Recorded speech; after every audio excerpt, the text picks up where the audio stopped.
চাইতে বড় ব্যবসার জায়গা এই মাজার। বিসমিল্লাহির রহমানির রহিম।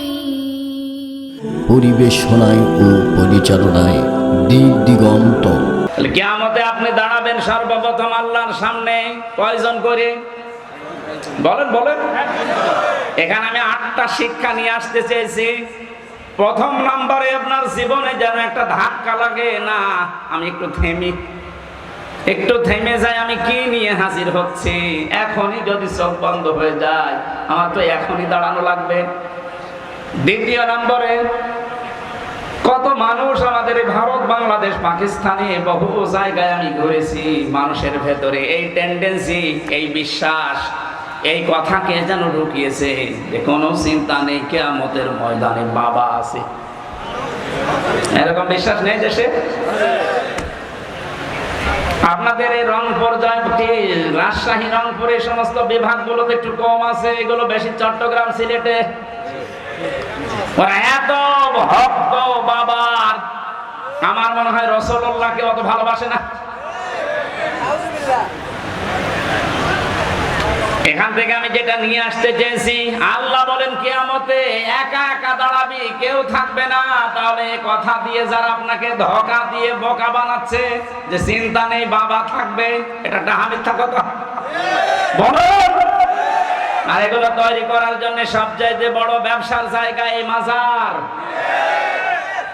48,000 মাজার এখন এই দেশে সরকারি জরিপে। আপনি একটা মাজার দেখান যেখানে শরীয়তের বিরোধী কাজ নেই, একটা দেখান। নবীজি জানিয়েছেন লা তাত্তাখিদুল কুবুর মাসাজিদা, কবরকে সেজদার জায়গা বানিও না। অথচ অধিকাংশ মাজারে দেখি সেজদা দেয়। বলুন, মাজার পাকা করা নিষেধ, মোজাইক করা নিষেধ, টাইলস লাগানো নিষেধ। অথচ গরু ছাগল মরে গেলেও 3 তালা হচ্ছে কবর।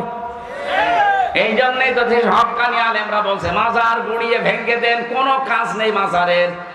মাজারের যদি এত সম্মান থাকতো, নবীজির জামাই হযরত ওসমানকে দেখে আসলাম, কবর জান্নাতুল বাকিতে পড়ে আছে, একটা পাথর দেওয়া মাত্র, কিচ্ছু নেই। যিনি জান্নাতের গ্যারান্টি জিন্দা অবস্থায় পেয়েছেন দুনিয়ায়, তার কবর যদি শুধু একটা পাথর দেওয়া থাকে মাথার কাছে বা পায়ের কাছে, আপনি কি তার চাইতে বড় কিছু হয়ে পড়েছেন যে আপনার কবর পাকা করা লাগবে? এগুলো যারা করছে বা করবে, এক কথায় বলছে সব ব্যবসা, কোনো কাজ নেই। মাজারে আগরবাতি, মোমবাতি, টাকা পয়সা দিলে যদি ভাগ্য খুলতো, রাসূলুল্লাহর যে কবর আমার মনে হয় 50 তলা হয়ে যেত। কথা বলেন, পৃথিবীর সর্বশ্রেষ্ঠ মানুষের কবরে যদি টাকা দেওয়া না লাগে, মোমবাতি দেওয়া না লাগে, আগরবাতি না লাগে, দোয়াও করতে দেয় না। আমি রাসূলের রওজার পাশে দাঁড়িয়ে শুতে পাবে হাত তুলেছিলাম যে পুলিশ পাহারা দেয় ওখানে, আমার হাতের উপরে ওই যে লাঠি হাতে থাকে, বাড়ি দিয়ে বলছে কি চাচ্ছেন আপনি? কিছু চাই না, রাসূলের জন্য দোয়া করছি। আমি আরবিতে ওনারে বললাম, ওনার ভাষা দিয়ে আমারে বলছে কি বলেন, আপনি যদি দোয়া করার দরকার হয় কাবা শরীফের কাছে, কাবার দিকে তাকান, কাবার মালিকের কাছে কিছু বলেন, রাসূলের কাছে আপনি কি চান ও মনে কবরের পাশে যে চাওয়া যায়। সুতরাং এই ভ্রান্ত ধারণা থেকে, এটা যেন রেকর্ড হচ্ছে এই জন্য বলছি, কালকে সারা বাংলাদেশ সহ বিশ্বে বাংলা ভাষাভাষী মানুষের কাছে ছড়িয়ে যাবে। সবাইকে আহ্বান জানাচ্ছি, আপনি কিয়ামতে কোনো বাবা নিয়ে উঠবেন না, কোনো পীর সাহেব নিয়ে না, আপনি একা একা উঠবেন। কয়জন করে? স্রেফ একা, কেউ থাকবে না। আপনি এবার মিলান যে আপনি কি জবাব দেবেন। এ ধারণা যারা ঢুকিয়েছে তাদেরও এটা ওদের দরবার টিকানোর ব্যবসা। আমি তো কোরআনের আয়াত বলে দিয়েছি, সূরা মারিয়াম 95 নম্বর আয়াত। এর উপরে আর কোন দলিল পৃথিবীতে আছে? এরপরেও যদি কারো মন খারাপ হয় তাহলে আয়াত কেটে বাদ দিয়ে দেন। না, এবার আর পারবে না। বিচারের দ্বিতীয় ধাপ, আমাদের এই বাংলাদেশে 4 প্রকারের রায় হয় আমরা দেখেছি। এই জয়পুরহাটের জেলা আদালত যেটা আছে, এখানে ম্যাজিস্ট্রেট কোর্টে একটা রায় হয়, এরপরে জজ কোর্টে আবার রায় হয়, এখানে যদি আপনার রায় বিপক্ষে যায়, আপনি হাইকোর্টে যান ঢাকায়, হাইকোর্ট থেকেও যদি আপনি ন্যায় বিচার না পান, মনে করেন আমি অবিচার হয়েছে আমার প্রতি, আপনি আর একটা কোর্টে যান, সুপ্রিম কোর্টে যান। এর উপরে আর কোন কোর্ট এ দেশে আছে? বলেন বলেন। তাহলে বাংলাদেশের রায় হয় কয় প্রকার? আল্লাহ পাক যে রায় দেবেন কিয়ামতের ময়দানে, যে ধাপ বানিয়েছেন, আমাদের যেমন 4 ধাপ, আল্লাহর রায় হবে 2 ধাপ। প্রথমে আল্লাহ আপনাকে ডাকবে স্রেফ একা একা, দ্বিতীয় নম্বরে আপনাকে বারাত একা ডাকবে না। এইটা বোঝানোর জন্য আমি পর্যন্ত এসেছি, শুনতেছেন? কিয়ামতে এবার আল্লাহ মানুষকে, প্রতিটি মানুষকে ডাক দেবে, ইয়াউমা নাদউ কুল্লা উনাসিন বিইমামিহিম। সূরা বানী ইসরাঈল 15 নম্বর পারা 8 নম্বর পৃষ্ঠা 3 নম্বর লাইনের 72 নম্বর আয়াতের প্রথম অংশে আছে। এটা তাফসীরে ফি জিলালিল কোরআনে আছে। আমি বিশ্ববিদ্যালয়ে থাকাকালীন যত তাফসীর মিলিয়েছি এই ইমামিহিম এই শব্দের সাথে 42টার উপরে আমি দেখেছিলাম ইংরেজি সহ। প্রতিটি মুফাসসির আয়াতের ব্যাপারে এক কথাই দিয়েছেন।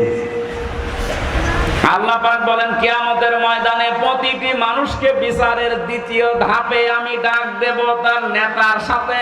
কার সাথে? বলেন বলেন। এবার আমার প্রশ্ন আপনার বিবেকের কাছে, এই এদিকে তাকান।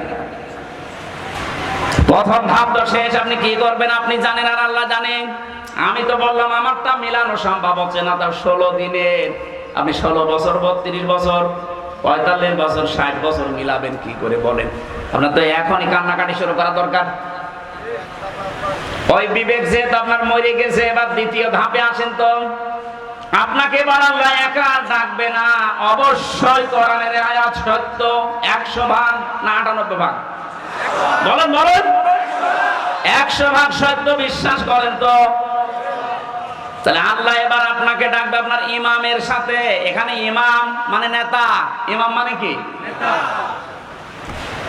আপনি বলেন যে নেতার পেছনে আপনি স্লোগান দিচ্ছেন, যাকে আদর্শ বলে ঘোষণা দিচ্ছেন যে আমার নেতা তোমার নেতা, এই নাম বলে যাকে আপনি রায় দিচ্ছেন, সাপোর্ট দিচ্ছেন, যার পক্ষে সুপারিশ করেন, সাফাই গান, কিয়ামতে ওই লোকটা আপনার সামনে থাকবে, আপনি পেছনে।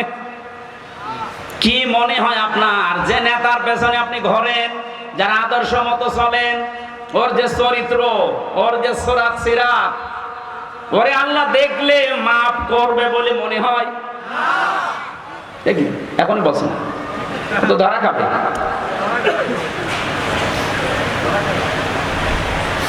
আমি তামাশা করার জন্য বলি না, আমার ইমান থেকে বলছি। কোরআনের এই চোখটা লাগিয়ে আমি দেখতে পাচ্ছি আমরা 100 জনের এই দেশে 98 জন ধরা খেয়ে বসে আছি। এই জন্য বলছিলাম এটা স্রেফ দুনিয়ার বিষয় হলে বলতাম না, এর সম্পর্ক আখিরাতের সাথে। ওই যে ইয়াসিন, আল্লাহর ঘোষণা দেওয়া নেতা এই একজন, তাকে না মেনে আপনি যাকে মানেন, হ্যাঁ তিনি যদি আপনার সামনে থাকতেন মুহাম্মদুর রাসূলুল্লাহ, আপনার চিন্তা থাকতো না। কথা বলে না কেন? তিনি বাদ দিয়ে আপনি যাকে মানেন, আপনি তো তাকে মানেন না। যাকে মানেন বলেন তো সেই লোকটা আপনার সামনে এখন দাঁড়িয়ে, আপনি পেছনে। আল্লাহ তো আগে তাকাবে তার দিকে। তার যে সুরাত সিরাত, তার চরিত্র কিছু না হলেও কিছু আপনি জানেন। আপনার চাইতে বেশি জানে ওর সম্পর্কে কে? আরো জোরে বলেন। নিজে নিজেই বলছেন যে না, ওর দিকে তাকালে আল্লাহর মাফ করা সম্ভব না, তা আপনার পর্যন্ত তো যাবেই না।